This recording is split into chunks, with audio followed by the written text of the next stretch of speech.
அதாவது கபர் வாழ்க்கையை பற்றி ஹதீஸ் வாயிலாக அறிகிறோம். ஆனால் குர்ஆனிலும் ஏதேனும் வசனம் இருப்பதாக எனக்கு தெரியவில்லை. நீங்கள் குர்ஆன் ஆதாரம் பற்றி விளக்கம் அளிக்கும். இது ஒரு கேள்வி. இதில் ஒரு அம்சம் என்னன்னு சொன்னால், கபர் வாழ்க்கையை பற்றி ஹதீஸ் எல்லாம் வருது தான், ஆனால் குர்ஆனில் இல்லையே அப்படின்னு சொல்கிற மாதிரியான கேள்வி. முதலாவது, அவங்க விளங்கதை கேட்டிருக்கிறாங்க. ஆனால் இப்படி நம்ம கேட்குற பழக்கத்தை தவிர்க்க வேண்டும். இப்படி கேட்குற பழக்கத்தை நம்ம தவிர்க்கணும். காரணம், எங்களுக்கு மார்க்கம் குர்ஆனும் சுன்னாவும். குர்ஆனில் வந்திருக்கணும் என்ற எந்த அவசியமும் இல்லை.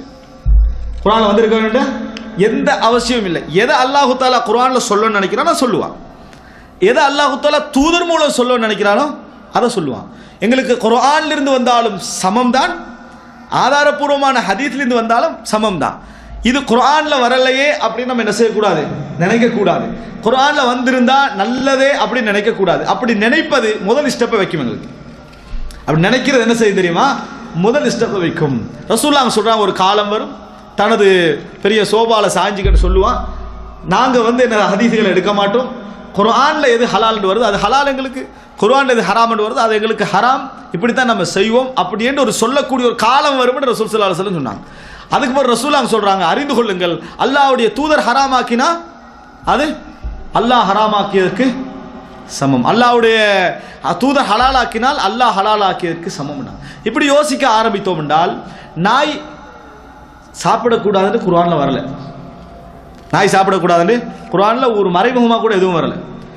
மாறி யோசிச்சோம்டா, ஒரு விதண்டாவாதத்துக்காக நம்ம யோசிச்சோம்டா, ஹலால் என்ற மாதிரி தான் குர்ஆனில் நிறைய வருதுன்னு விளங்கணும். ஏன், நாய்களை பயிற்றுவிக்கிறத பற்றி அல்லாஹ் குர்ஆனில் சொல்கிறான், வேட்டை பிராணிகளை கவ்விட்டு வாரத்தை பற்றி குர்ஆனில் சொல்கிறான். அதுபோல கௌஃபாசிகளுக்கு முன்னால் அந்த வகல்புஹும் பாசித்துன் திராஹி பில் வஸீத் அப்படி சொல்கிறான் அல்லாஹ். நாய்க்கு மரியாதை கொடுக்கப்பட்டு தான் இருக்குதே தவிர வேற மாதிரி என்ன செய்யலை, சொல்லப்படலை. இப்போ திருப்பி ஒரு ஆள் கேட்டாங்க, குர்ஆனில் நாய் சம்பந்தமா இந்த மாதிரி சொல்லிட்டாங்க.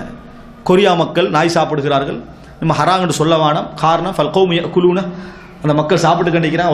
வலா நஜித் நஸ்ஸன் ஃபில் குர்ஆன், நாங்கள் குர்ஆனில் ஒரு நஸ்ஸையும் காணவில்லை, குர்ஆனில் நஸ்ஸும் இல்லை, அதனால் நாய் சாப்பிட்றவங்களும் கொஞ்சம் எதிர்க்காதீங்க.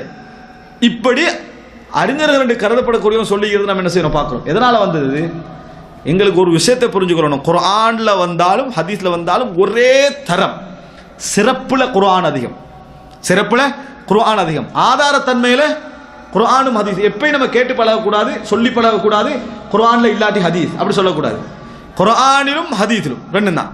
குர்ஆனில் இல்லாட்டி ஹதீஸில் பார்க்குற சப்ஜெக்ட் என்னது, எந்த ஆதாரபூர்வமான ஹதீஸ்லையும் வரல. இரண்டும் ஒரே தரம். அல்லாஹ் தஆலா என்ன சொல்றான், வமா ஆதாகுமுர் ரசூலு ஃபஹுது வமா நஹாகும் அன்ஹு ஃபன்தஹு, அல்லாஹ்வுடைய தூதரை தந்தார், அதை எடுங்கள், அவர் தடுத்ததை தடுத்து விடுங்கள். அதனால இது முதல் அடிப்படை. இந்த மாதிரியான இதுக்கு நம்ம வரவே கூடாது. ஆனால் குர்ஆன்லையும் சுன்னாலையும் மறைமுகமாக கபர் வேதனை சொல்லப்பட்டது உண்மை. ஹதீஸ்ல வெளியாக சொல்லப்பட்டு, குர்ஆன்ல எப்படி சொல்லப்படுது, அல்லாஹ் தஆலா சொல்றான், ஃபிரௌனுடைய குடும்பத்தாரை பற்றி சொல்ற நேரத்தில் என்னது, அவர்களுக்கு நரகம் எடுத்து காட்டப்படுகிறது. ஃபிரௌனுக்கும் ஃபிரௌனுடைய குடும்பத்தாருக்கும் நரகம் குதுவம், அதாவது காலையிலும் மாலையிலும் என்னது எடுத்து காட்டப்படும். குதுவம் அஷியா, காலையிலும் மாலையிலும் அவர்களுக்கு எடுத்து காட்டப்படுகிறது. அது என்ன, ஃபிரௌன் மரணிச்சாச்சு, இன்னும் நரகம் அவனுக்கு ஏற்படலை, காலையிலும் மாலையும் நரகம் அவனுக்கு எடுத்து காட்டப்படுதுன்னா இது என்ன, கபர் வேதனை என்ன, மரணத்துக்கு பின்னால் உள்ள வேதனை, மறுமைக்கு முன்னால் உள்ள வேதனை. இதுதானது. இன்னொரு விஷயத்தை புரிஞ்சுக்கொள்ளணும். ஏன் இந்த கேள்வி வருது தெரியுமா, வேதனை என்பதனால. கபர் வேதனை மட்டுமல்ல, கபர் இன்பம் குர்ஆனில் வந்திருக்கிறான்னு கேட்டு பாருங்க, அப்போ மனசு சார்பாக யோசிக்கும். எப்படி, கபர் இன்பம், கபரில் ஒரு இன்பம் இருக்குதே, நம் கனோமத்தில் அரூஸ், ஒரு புது மாப்பிள்ளை தூங்குற மாதிரி தூங்குங்கன்னு சொல்லி, அது குர்ஆனில் வராட்டியும் ஓகே. எது, நம்ம நிம்மதியாக தூங்குறது, சந்தோஷம், சொர்க்கம் காட்டப்படுற தண்டனை, அது குர்ஆனில் கட்டாயம் வந்தாகணும்.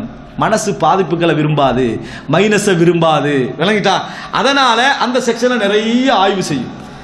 எது நல்லதோ அதில் நிறைய ஆய்வு குறையும். அந்த மாதிரி நம்ம யோசிக்க கூடாது. அல்லாஹ் தஆலா ஃபிரௌனுக்கு நரகம் எடுத்து காட்டப்படும் என்று சொல்றதே என்ன அர்த்தம், அது ஒரு வேதனை, ஒரு தண்டனை, அது ஒரு தண்டனை. இது குர்ஆனில் சொல்லப்படுறது நம்ம என்ன செய்கிறோம் பார்க்கிறோம். அதனால நாங்கள் இந்த மாதிரி கேள்வி முறையை தவிர்க்கணும். குர்ஆன்லையும் மறைமுகமாக என்ன செய்கிறது சொல்லப்பட்டிருக்கு. இப்போ ஒரு வசனம் சொன்னேன், பல வசனங்கள் என்ன செய்யுது, இந்த மறைமுகமாக சுட்டி காட்டப்படுற அமைப்பில் குர்ஆனை நாங்கள் காணக்கூடியதாக இருப்பதை பார்க்கிறோம்.